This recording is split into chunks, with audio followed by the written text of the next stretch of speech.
You know, life has a way of throwing challenges at us when we least expect it.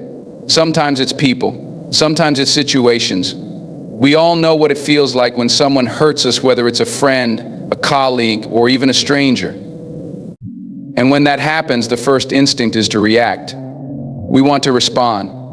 We want to let that person know how much they've hurt us. We want to defend ourselves, to stand up for what's right, to make them see their mistake. But here's the thing: reacting in the heat of the moment doesn't get us anywhere. It doesn't heal the wound. It doesn't make us stronger. It doesn't make us better. See, when someone hurts you, it's not just about what they did. It's also about how you choose to respond. You've got a choice. You can either react or you can rise above it. The choice is always yours. And I know it's not always easy. It's hard to let go of that impulse to retaliate, to shout back, to strike with words or actions. But the real power lies in not reacting at all, in not letting the negativity of others dictate your emotional state. It's not about being weak. It's about being strong enough to not give in to that temptation. When someone hurts you, it's easy to let your emotions take over. You feel disrespected, hurt, maybe even betrayed. And that feeling of hurt, that pain, it builds up. And when it builds up, it starts to cloud your judgment. It starts to control you. But here's the truth: when you react in anger, when you react in frustration, when you let those emotions drive you, you are giving that person power over you. You're letting them control your peace, your sense of self, your happiness. And that's exactly what they want. They want to see you flinch. They want to see you crumble. They want to see you lose your cool, because that's the only way they can feel good about what they've done. But you don't have to give them that power. You don't have to let their actions shape who you are. When you respond with calm, when you choose to rise above the hurt, you're showing the world, and more importantly, yourself, that you are bigger than any insult, any betrayal, any wrong that's been done to you. You're showing that you're in control of your emotions. You're not a puppet to someone else's negative energy. Think about it for a second.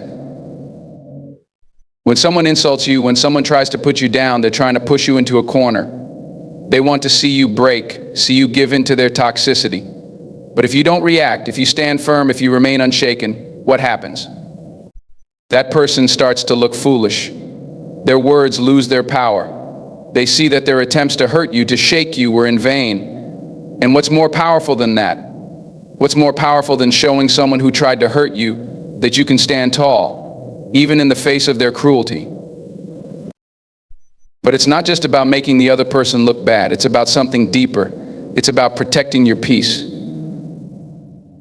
Because once you let go of the need to react, once you let go of the urge to get even, you free yourself from the chains of bitterness. You free yourself from the burden of carrying around that negativity, the anger, the resentment, the pain. It weighs you down. It stops you from moving forward. It stops you from moving forward. It stops you from growing. But when you choose not to react, when you choose to let it go, you free yourself. You make room for healing, for growth, for the kind of peace that doesn't depend on anyone else but you. Now, I know this isn't something that comes naturally. It's not something that's easy. We're human. We feel things. We get angry. We get hurt. And that's okay. It's okay to feel pain. It's okay to feel pain. It's okay to acknowledge that someone's words or actions have affected you. The key is not to let that pain control you. The key is not to let that hurt turn into a desire for revenge or retribution. The key is to let it pass, to process it, and to move on. And I get it. Sometimes you've been hurt too many times. Sometimes people cross a line that seems unforgivable. But even then, holding on to that hurt doesn't help you. It only keeps you trapped in the past, trapped in a cycle of bitterness and anger. And I'm not saying forget what happened. I'm not saying you have to act like it never occurred. But what I am saying is this: don't let it control you. Don't let it determine how you live your life. Because when you're constantly looking back at the past, you're missing out on everything that's happening right now. You're missing out on the chance to grow, to learn, to move forward. This doesn't mean you have to be a doormat. This doesn't mean you have to let people walk all over you. Standing up for yourself is important. Setting boundaries is important. But there's a difference between standing up for yourself and reacting out of anger or frustration. There's a difference between defending yourself and seeking revenge. One is empowering. The other is destructive. The choice is yours. You see, when you choose not to react, you're also choosing to take the higher road.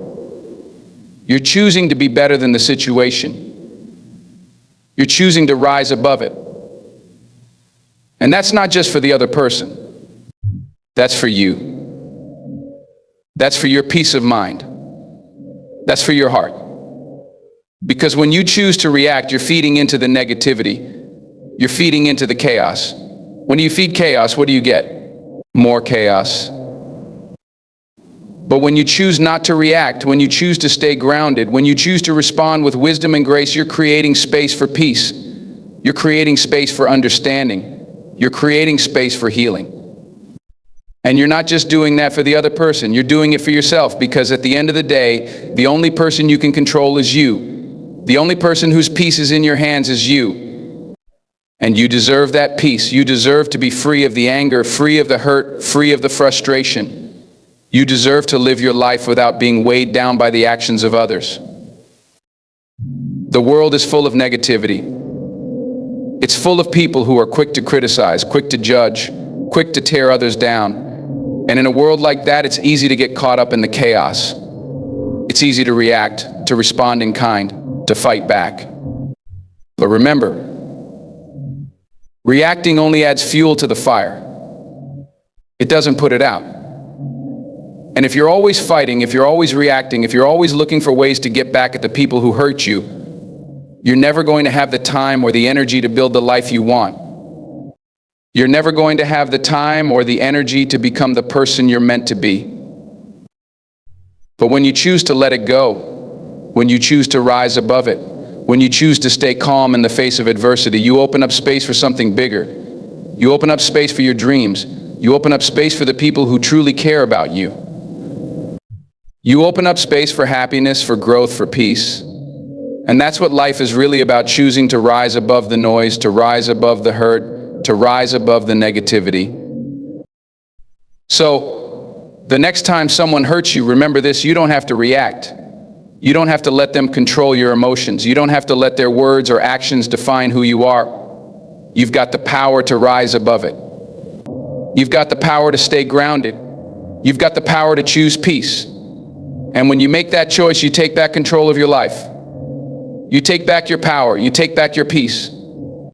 And that, my friend, is the ultimate victory. We often don't realize just how much power we have in any given situation, especially when it comes to how we respond to others. It's easy to forget that no matter what happens around us, we still hold the ultimate control over how we choose to react.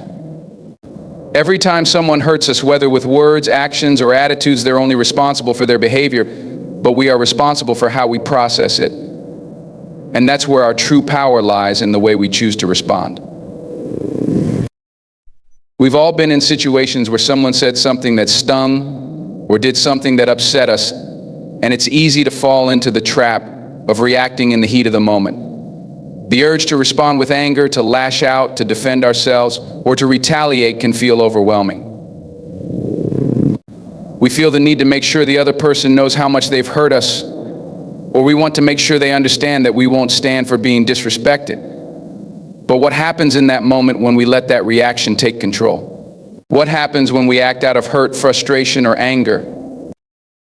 First, let's recognize that when we react in those ways, we're not really making the situation better. In fact, most of the time we end up making it worse. The situation escalates, the conflict grows, our emotions intensify. And instead of resolving the issue, we find ourselves tangled in more negative energy, more pain, and more misunderstanding. But if we can take a step back, if we can pause even just for a moment, and give ourselves the space to choose how we want to respond, something profound happens. We realize that we have the ability to control that response.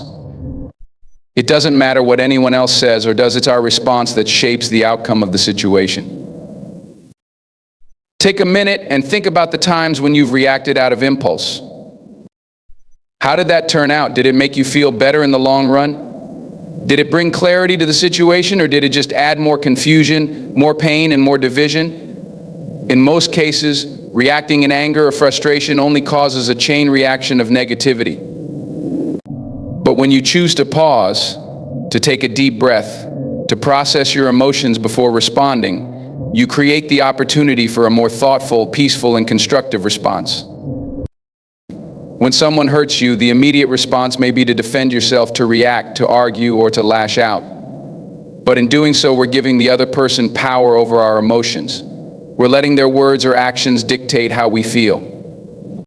And that in itself is disempowering. We let their negativity control our emotional state, and in that moment, we've essentially handed over the steering wheel of our own emotional life to someone else.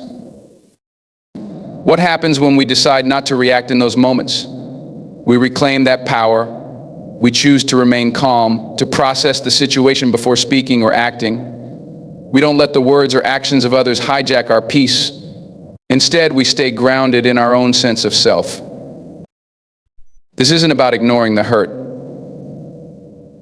This isn't about pretending that nothing has happened. It's about not allowing someone else's actions to determine how we will feel or how we will act. The key here is emotional intelligence.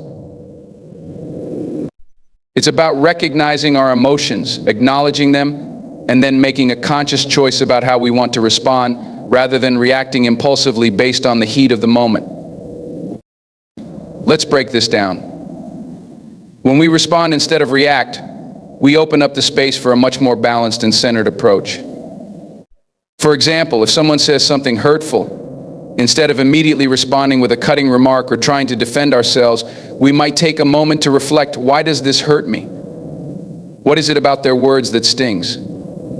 What do I really want to communicate? This kind of self-reflection allows us to respond more thoughtfully. We might decide that the best course of action is to address the issue calmly, or perhaps to walk away and revisit it when we've had time to cool down. In some cases, the best response may be no response at all. Sometimes, silence speaks louder than words. When we choose to respond instead of react, we take back control of the situation. We don't give the other person power over us. We take control of our emotional state and our behavior. In doing so, we become the kind of person who is steady, grounded, and thoughtful in the face of conflict. People will begin to notice that you are not easily shaken, that your peace isn't for sale, that you can stand firm in your integrity, no matter what others say or do. Moreover, when we consistently choose not to react in moments of hurt, we start to change the way we view ourselves. We start to see ourselves as people who are in control of our emotions, who are capable of responding with wisdom rather than reacting out of impulse. Over time, this strengthens our emotional resilience. The more we practice this, the easier it becomes. It's also important to recognize that when we choose not to react, we're not avoiding the problem. We're simply choosing a better way to handle it. When we take a step back and remove ourselves from the immediate emotional pull of the situation, we create the space to think more clearly. We create the opportunity to choose a response that is constructive, respectful, and aligned with our values. Think about the last time you felt hurt by someone's words or actions. How did you respond? Were you proud of that response? Or did you look back later and wish you had handled it differently? Most of us have been there, responding in a way that we later regret. But the good news is that each moment is an opportunity to learn and grow. The next time we face a similar situation, we can choose a different response. It's also important to recognize that choosing not to react is not the same thing as being passive. It's not about letting people walk all over you or allowing harmful behavior to go unchecked. Not reacting doesn't mean ignoring the problem. It means choosing to deal with it from a place of emotional clarity and strength. Sometimes the most powerful response is setting a firm boundary or calmly stating that the behavior is unacceptable. But even in doing that, we are responding thoughtfully and intentionally, not reacting out of anger or hurt. Another key aspect of controlling our response is understanding that not everyone will understand or appreciate our choices. People may still try to provoke us, They may try to get a reaction out of us. But the important thing is that we don't let their attempts to bait us change our course. Our peace is more important than their need for validation or control. And when we hold our ground in this way, we set a powerful example for others. We teach them, without saying a word, that our peace is non-negotiable. We also set a standard for ourselves. We show ourselves that we don't need to stoop to someone else's level. We are capable of handling difficult situations with dignity and composure. When we react out of anger, we are only giving in to the chaos. But when we respond with calm, we take control of the situation. We choose to remain steady in the face of turbulence, and we show that we are not at the mercy of external circumstances. The power to choose how we respond extends to all areas of our lives, not just in moments of conflict with others. Think about how often we react to life's challenges, to unexpected setbacks, to stress. When things don't go the way we plan, we can either react with frustration, worry, or anxiety, or we can respond with a mindset of resilience, adaptability, and solution-oriented thinking. The choice is always ours. In the end, our response to life's difficulties shapes our experience of life itself. The more we practice responding instead of reacting, the more we create a life where we are in control, a life where we are not constantly tossed around by the winds of external events and other people's behavior, but where we are anchored in our own sense of self, our values, and our purpose. This sense of inner control is what gives us the freedom to truly live our lives on our own terms. So remember this: you have the power to choose your response. No matter what someone says, no matter what they do, you can choose how you will respond. You can choose peace, you can choose calm, and you can choose wisdom. And in that choice lies your true strength. When someone hurts us, whether with words, actions, or attitudes, it's natural to feel the immediate urge to respond. In the heat of the moment, we might feel disrespected, humiliated, angry, or betrayed. The instinct is to react, to defend ourselves, to lash out, to correct the wrong, or to make sure the other person knows how much they've hurt us. We want justice. We want them to feel what we feel. We want them to understand the damage they've done. But in that impulse to react, something powerful happens that we often overlook. We give them control over our emotions. By responding immediately, without thought or restraint, we hand over our inner peace to the very person who has caused us harm. At its core, reacting when hurt is a way of letting someone else dictate how we feel. The words they speak or the actions they take become the trigger for our emotions. We let their behavior steer our reactions, deciding for us whether we will be angry, sad, frustrated, or upset. In that moment, we lose our autonomy. We lose control of our emotional state. And in giving up that control, we surrender our power. Think about it: every time we react impulsively, we are effectively handing someone else the keys to our emotional state. When someone insults us and we immediately return with a sharp retort, when we feel betrayed and instantly seek revenge, we are allowing that person to govern our feelings and behaviors. Their negativity becomes the ruler of our emotional world, and we become its subject. We may think we are asserting ourselves, standing up for our dignity, or righting a wrong, but in truth, we're allowing their actions to determine how we behave, how we feel, and how we perceive the situation. It's like they've set off a chain reaction in us, one that we no longer control. The more we give in to this reactive state, the more it becomes a habit. And the more we react, the more it empowers others to keep pushing our buttons. When they see that we are quick to react, whether in anger, hurt, or frustration, they learn how to manipulate that response. They know exactly what to say or do to provoke us. Our reactions, instead of being genuine responses, become predictable patterns. And in those patterns, we are no longer free. We are prisoners of the triggers others set in motion. It's important to understand that the act of reacting is often not about the other person at all. It's about us, our inability to control our emotional responses in the moment. And the more we let our emotions take over, the more we validate the power of the person who has wronged us. If someone insults us and we respond with equal hostility, we've not only given them control over our feelings, but we've also legitimized their behavior. By engaging in the argument, By returning fire with fire, we say that their actions have merit. We say, "You have the right to hurt me, and I will prove that by reacting." The real power, however, lies in choosing not to react. When we resist the temptation to return anger with anger, we refuse to let the other person control how we feel. In that moment, we reclaim the power to choose our emotional state. We take the reins of our response and decide consciously how we will handle the situation. We stop the cycle of negativity that would otherwise unfold and escalate. We prevent the other person from dictating the terms of the interaction. Instead of reacting, we create a space for ourselves to process our emotions, to think and to choose a response that is grounded in wisdom, not in impulse. If we constantly react to what others do or say, we train ourselves to be in a state of perpetual emotional unrest. We become subject to every insult, every criticism, every negative interaction. Our emotional state becomes a reflection of the people around us, and our happiness becomes tied to their behavior. This is a dangerous place to be. If our peace of mind depends on others treating us a certain way, we are never truly free. We are perpetually at the mercy of how other people choose to behave. Take a moment and reflect on the people who have hurt you. How many times did you react to their behavior only to find that it made things worse? Did you feel better after you responded in anger? Or did you feel drained, regretful, or more upset than before?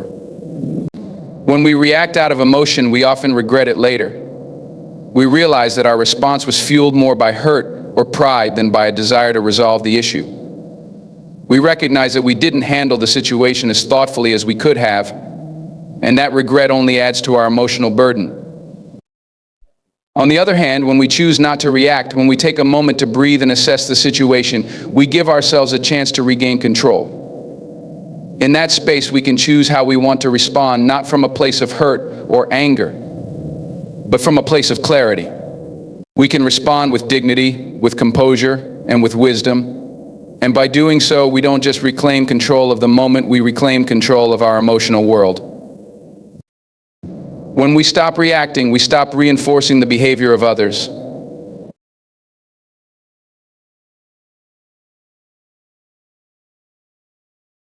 This is a subtle but powerful shift. When someone tries to provoke us and we don't give in, their efforts fall flat.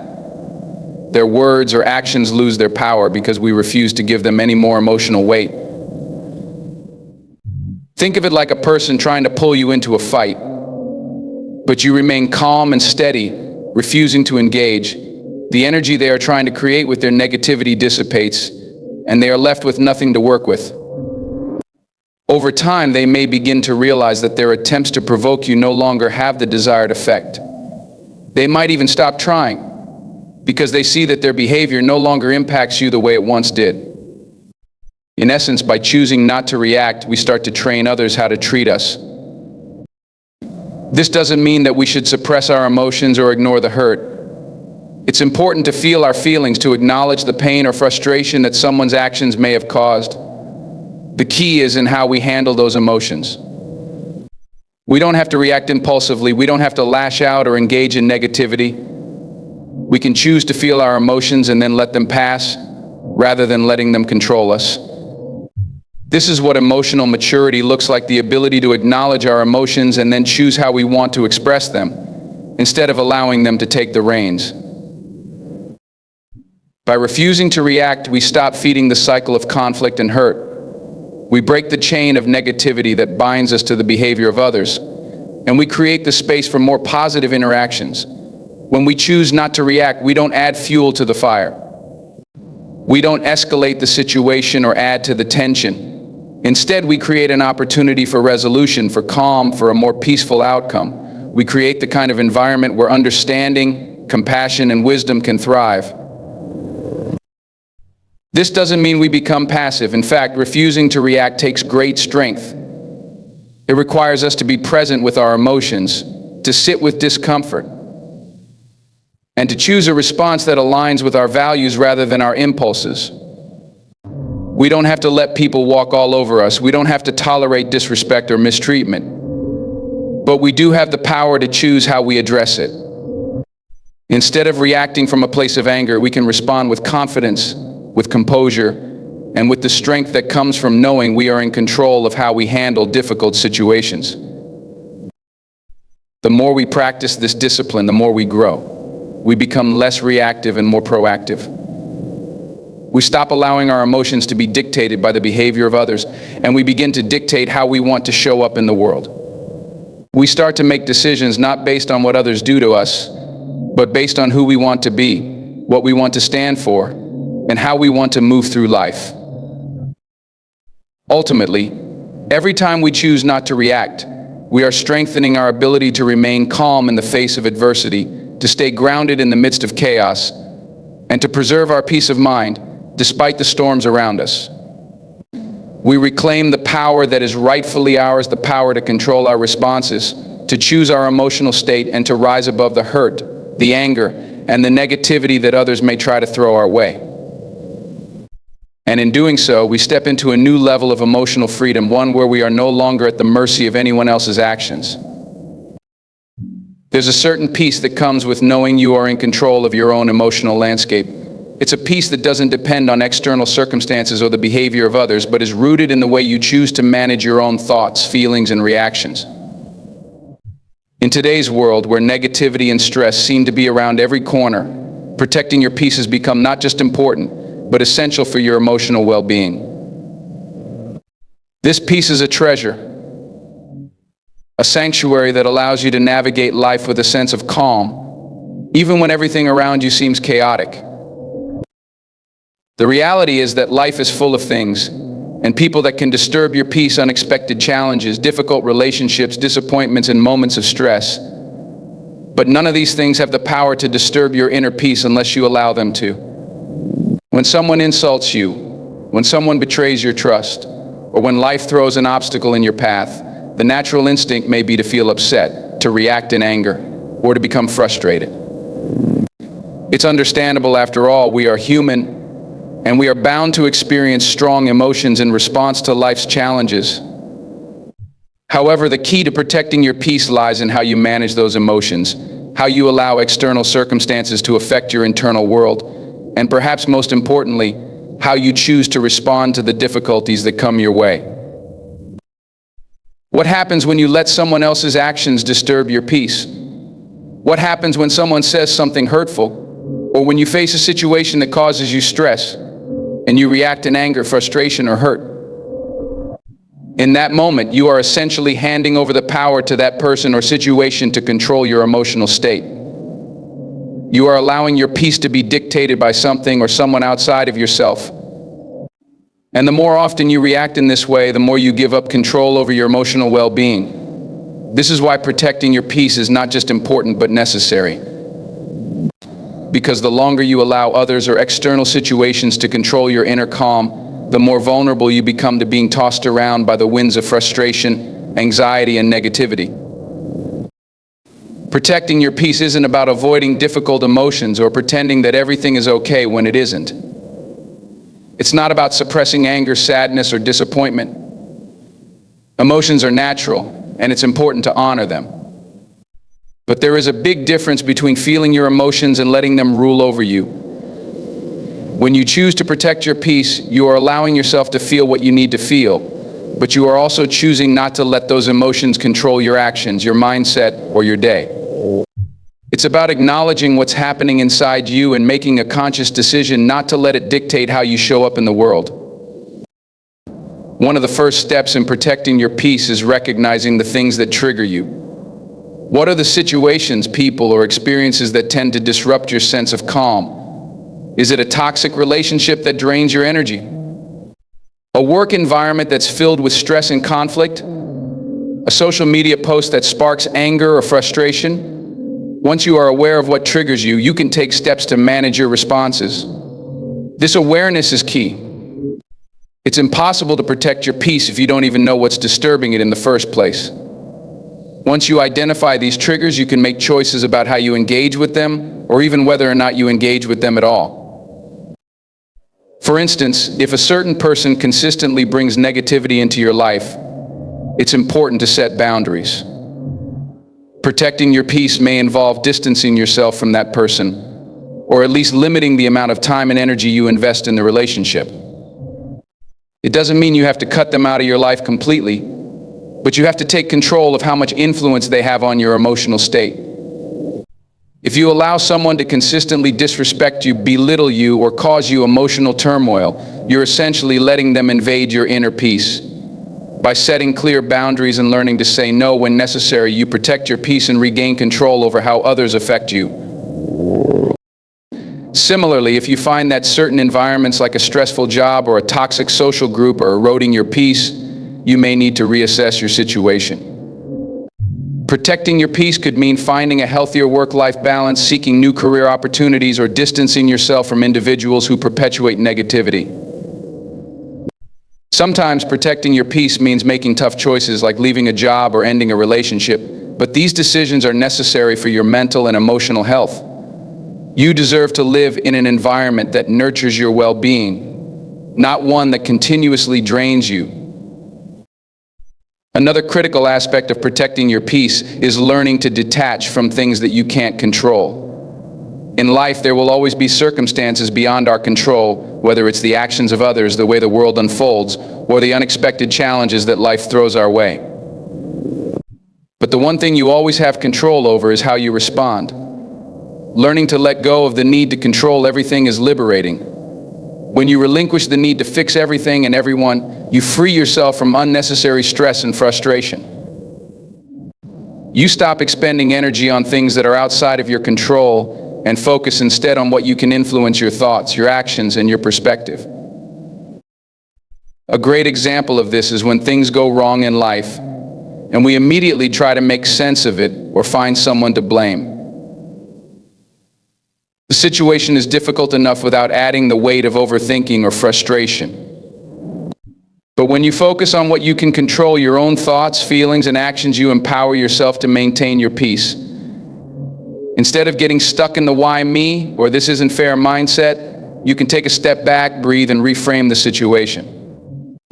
You can ask yourself, what can I do now? How can I respond in a way that protects my well-being? By shifting your focus to the things within your control, you stop giving external circumstances the power to disrupt your inner calm. Practicing mindfulness is another powerful tool in protecting your peace. Mindfulness is the ability to stay present and aware in the moment without getting lost in worries about the past or anxieties about the future. When you are mindful, you can observe your emotions without becoming overwhelmed by them. For example, if someone insults you or if a situation arises that causes stress, mindfulness allows you to step back and recognize the emotion, but not allow it to take over. You can acknowledge the feeling of anger, hurt, or frustration, but you don't have to act on it immediately. Instead of reacting impulsively, you can pause, take a breath, and choose a response that reflects the best version of yourself. Mindfulness allows you to detach from the emotional storm that might otherwise pull you under, enabling you to maintain your sense of peace no matter what's going on around you. It's also important to protect your peace by managing your energy. The people you surround yourself with, the activities you engage in, and the media you consume all have an impact on your emotional state. If you spend your days with people who constantly drain you or engage in activities that leave you feeling stressed or depleted, your peace will be harder to protect. Take an honest look at how you're spending your time and energy. Are you engaging in activities that uplift you? Are the people around you supportive and positive? Are the media you consume encouraging, inspiring, and aligned with your values? If not, it's time to make adjustments. Sometimes protecting your peace means saying no to things that don't serve you, even if those things are socially expected or culturally encouraged. For example, saying no to excessive social obligations or avoiding the news when it starts to feel overwhelming can be an act of self-care. Protecting your peace is not selfish, it's essential. You can't pour from an empty cup. If you don't take the time to protect your own well-being, you won't have the emotional resources to help others or to show up as your best self in the world.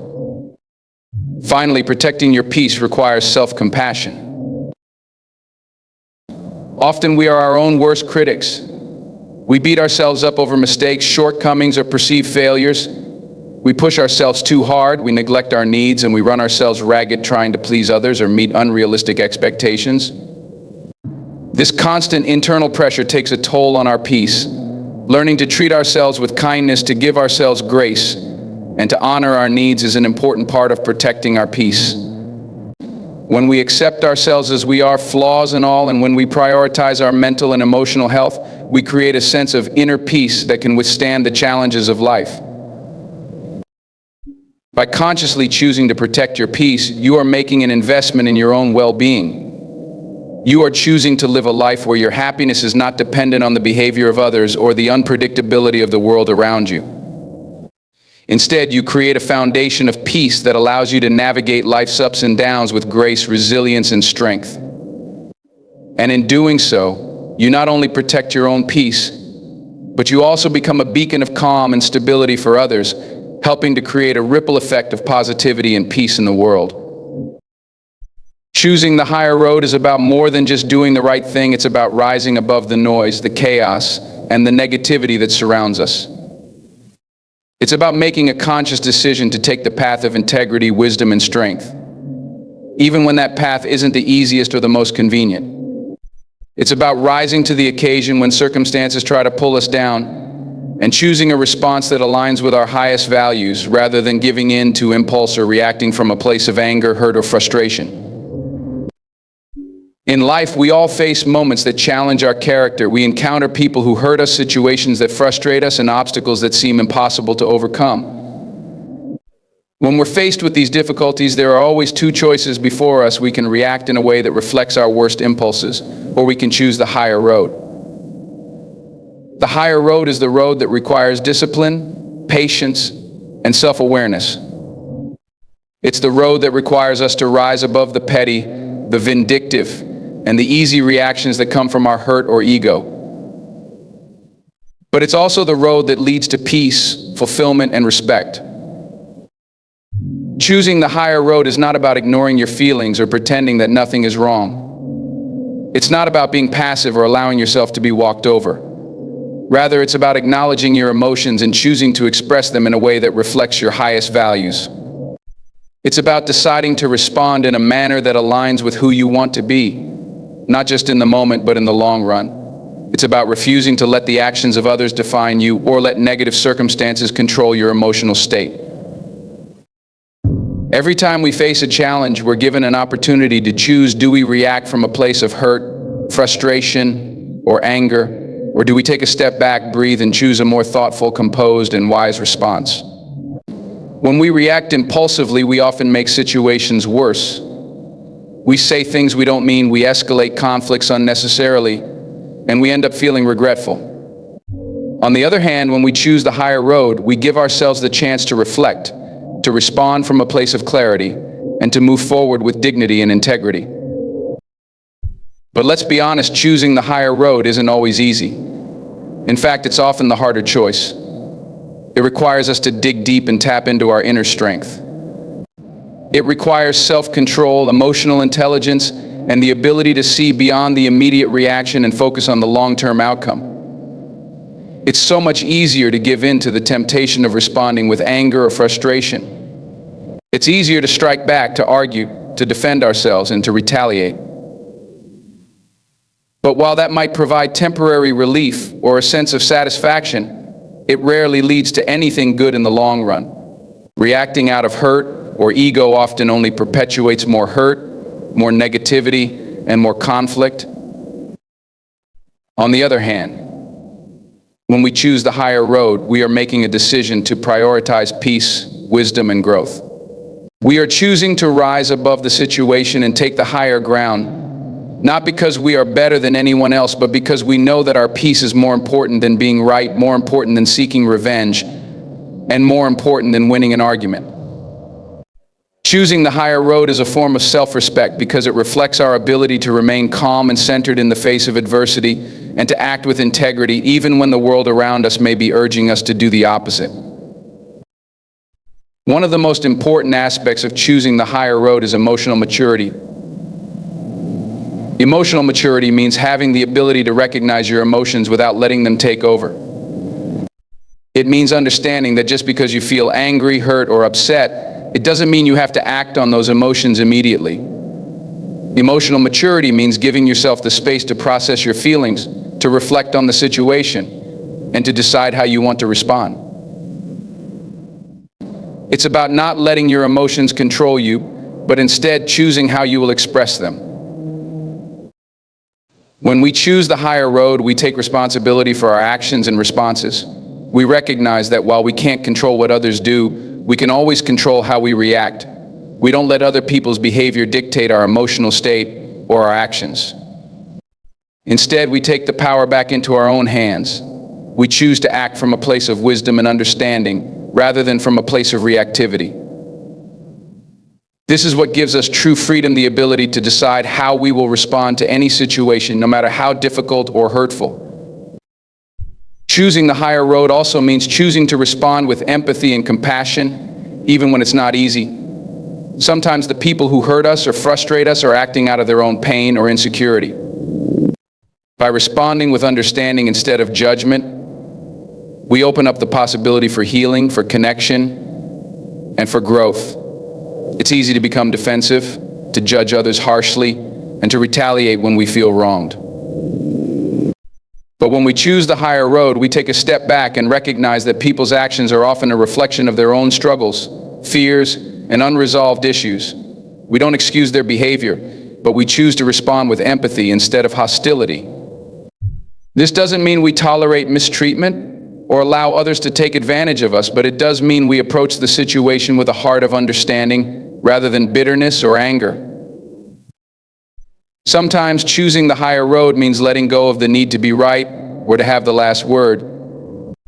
In many situations, we can choose to disengage from a conflict, not because we are backing down, but because we recognize that continuing the argument or trying to prove ourselves is not worth sacrificing our peace. We don't need to convince everyone of our point of view or fight for validation.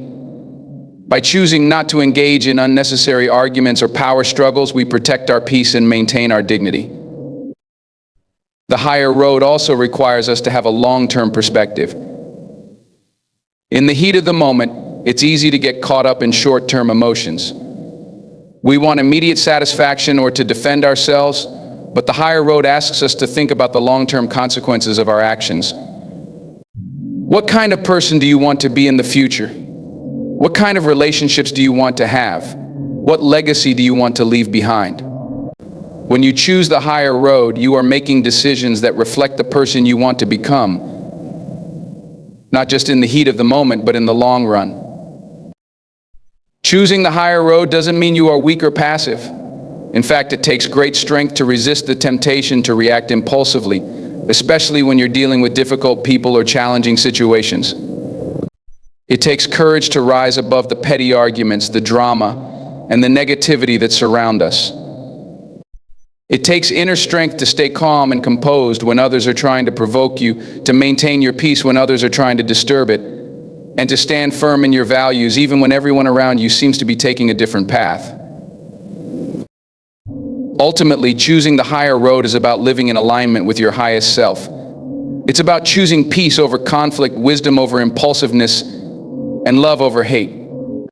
It's about taking responsibility for your actions and choosing to show up as the best version of yourself no matter what life throws your way. The higher road may not always be the easiest path, but it is always the one that leads to growth, to strength, and to peace. By choosing the higher road, you not only protect your own emotional well-being, but you also inspire others to do the same. And in a world that can sometimes feel divided, angry, and full of negativity, choosing the higher road is one of the most powerful ways we can make a positive impact, not just on ourselves, but on everyone around us.